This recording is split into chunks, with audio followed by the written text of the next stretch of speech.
继续带您来关心天气。气象局指出，今天太平洋高压仍然偏弱，大气不稳定。虽然大多数的时间是多云到晴的天气，温度会在32到35度左右，但是水汽增加，各地都需要注意午后的局部大雨或者是豪雨。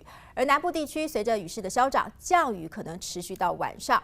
同时，气象局也提醒，到礼拜4可能会有热带的扰动，但是不是会生成台风，还有待观察。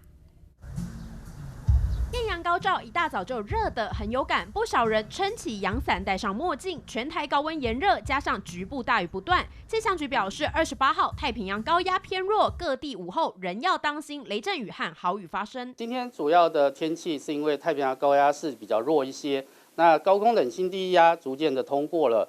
在台湾附近的水汽今天依然是比较多一些，所以今天在午后发生局部短暂雷阵的机会仍然是相当的大的，而且各地都有可能会有达到大雨甚至豪雨等级的这种雨势。气象局预估，南部地区的午后阵雨可能持续到晚上，其他地区的大雨以西半部山区和平地为主，各地温度大概在32到35度之间。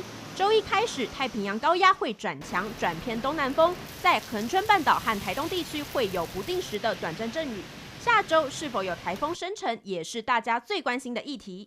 预计在8月1号之后呢，由于菲律宾东方海面到南海附近这一带，是一整片的季风低压区所以季风低压区里头可能会有一些热带扰动生成。